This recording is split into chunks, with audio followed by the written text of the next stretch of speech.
Hi friends, నేను శ్రీముకుళం దగ్గర కోర్మ అనే గ్రామం వచ్చానండి. అలా మా ఫ్యామిలీతో కారులో వచ్చాము. చూడండి, ఇక్కడ శ్రీకృష్ణుడి కోసం ఎంత బాగా అన్ని విధాలుగా చేశారు. వీలైతే మీరు కూడా కొంచెం దర్శించండి. చాలా చక్కగా ఎంతోమంది ఆహ్లాదకరంగా వచ్చి ఇక్కడ ఉంటారు. ఇక్కడ మన పల్లెటూరులో ట్రాక్టర్స్ ఇలాంటివి ఏమైనా ఉంటాయి, కానీ ఇక్కడ మొత్తం ఎద్దుల బండితోనే వాళ్ళ వీధులు చూసారు. వాళ్ళ స్ట్రీట్లు ఏ విధంగా ఉన్నాయో అన్నీ ఇక్కడ మట్టి గోడలు మాత్రమే ఉంటాయి. మీకు ఏమైనా విరాళం అవ్వాలంటే ఈ నెంబర్లకు కాల్ చేసి చేయొచ్చు. చూడండి, వాళ్ళు వాటర్ కూడా కరెంట్ లేకుండా పంపుకి ఇలా సెట్ చేసి హ్యాండ్ పంపుతో కొట్టి అలా పంపిస్తుంటారు వాటరు. చూడండి, వాళ్ళ బాత్రూమ్స్ ఎంత ఇది ఉన్నాయో. ఇక్కడ అంతా గోవులు, ఆహ్లాదకరమైన ప్రకృతి. చూడండి, ఇక్కడ ప్లాస్టిక్ విధంగా ఇలాంటి మంచి మంచి ఎరువులు లేని పంటలు ఇక్కడ పండిస్తారండి. మీరు అందరూ చూడండి, ఇక్కడ మధ్యాహ్నం 2 గంటలు అయితే భోజనాలు ప్రతి సండే ఉంటాయండి. ఇక్కడ మనకి ఏమైనా అవసరమైతే మనకి ఏమైనా కార్యక్రమంలో చూడండి, పప్పు కూర ఆవకాయ ఎంత చక్కగా పెట్టారో. అందరూ ఇక్కడ ఇలాగ ఉంటారండి. అక్కడ తినేటప్పుడు ఇందులో ఏం కల్తీ ఉండదండి. అన్నీ మనకి ఆయిల్ లేకుండా వితౌట్ వీళ్ళకి ప్రపంచంతో పని ఉండదు. చూడండి ఎంత చక్కగా ఎంతమందికి భోజనాలు పెడుతున్నారు. న్యాచురల్ ఫుడ్, ఆర్గానిక్ ఫుడ్ ఇక్కడ పెడుతున్నారు. ప్రతి ఆదివారం ఉంటుంది.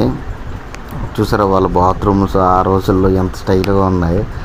నేను కూర్చుందాం అనుకున్నాను, కానీ నాకు సిగ్గేసింది ఫ్రెండ్స్. చూడండి, అక్కడ పంతులు గారు ఎంత చక్కగా వంట చేస్తున్నారు. ఇక్కడ పంతులు గారు దైవ దర్శనం అన్నీ అవుతాయి. ఇది ఇస్కాన్ టెంపుల్కి సంబంధించిందండి. మీరు విజిట్ చేయండి.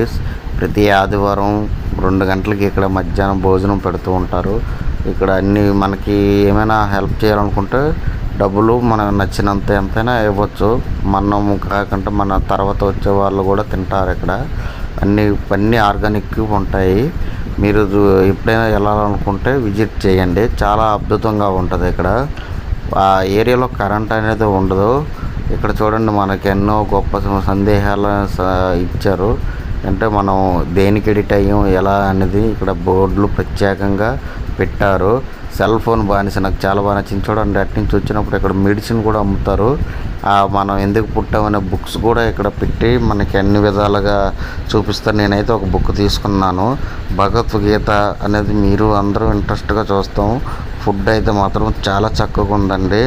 నా చిన్నప్పుడు రోజులు నాకు గుర్తుకొచ్చాయి. మాకు దీపం బుడ్డిలో ఉండే రోజులు మాకు తెలుసు. కరెంట్లో అంటే ఈ మధ్యన ఇవన్నీ వచ్చాయి, కానీ అంతకుముందు మేమందరం దీపం బుడ్డి కాడ తిని దీపం బుడ్డి కాడే ఉండేవాళ్ళము. అలా చేసుకునే ఈ ప్రయత్నం చూడండి, ఏం కోల్పోతున్నాం, భూసారం ఏంటనేది అన్నీ క్లియర్గా అన్నీ మెన్షన్ చేశారు. చక్కగా ఎంత చక్కగా చూపించారు. ప్రతి ఆదివారం ఇక్కడ చక్కగా అన్ని విధాలుగా సౌకర్యంగా ఉంటాయి. మీరు ఎప్పుడైనా వెళ్ళాలనుకుంటే శ్రీకూర్మం నుంచి 9 కిలోమీటర్ల దూరంలో ఉంటుందండి.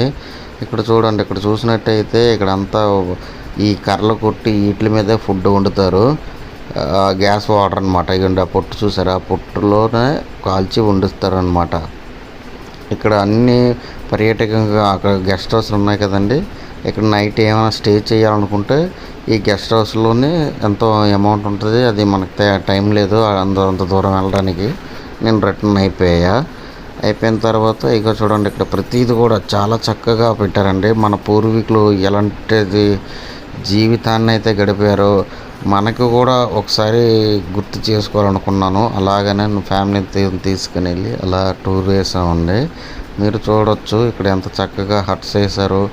ఇక్కడ చూడండి, వీళ్ళు బోర్ సెట్టింగ్ అయితే నాకు బుర్ర పాడండి. కరెంట్ లేదు, పైప్ కనెక్షన్ ఉంది, కొట్టుకోవడం. ఇదిగో ఈ పేడతోనే చూసి ఎరువుగా వాడతారండి. ఎంత నైస్ కదండి. మనం తింటుందే ఎరువులు. చూడండి అలా హట్స్ ఎలా ఉన్నాయో. కొత్తదంటే ఇది కొత్తదాన్ని ఒకసారి ట్రై చేద్దాం. అలా ఎంత చక్కగా వచ్చాను దానికి. చూస్తే మాకు చిన్నప్పుడు ఇల్లులు ఉండేవండి, మిద్దె ఇల్లులు ఉండవు. అంటే చాలామందికి తెలిసే ఉంటుంది, 90s వాళ్ళకి మిద్దె ఇల్లులు ఉండి అట్లలో మేము గడిపేవాళ్ళండి. ఇదంటే చాలామంది ఇప్పుడున్న అమ్మాయిలకి ఇది ఏంటో కూడా తెలీదు. మీకు తెలిస్తే ఏమైనా కామెంట్ చేయండి. చూడండి, అందరూ పంతులు గారులు అందరూ చక్కగా చాలా చక్కగా అందరికీ వండి ఎంత సక్రంగా పెడుతున్నారు. వచ్చిన వాళ్ళు వస్తూనే ఉంటారు, పోయే వాళ్ళు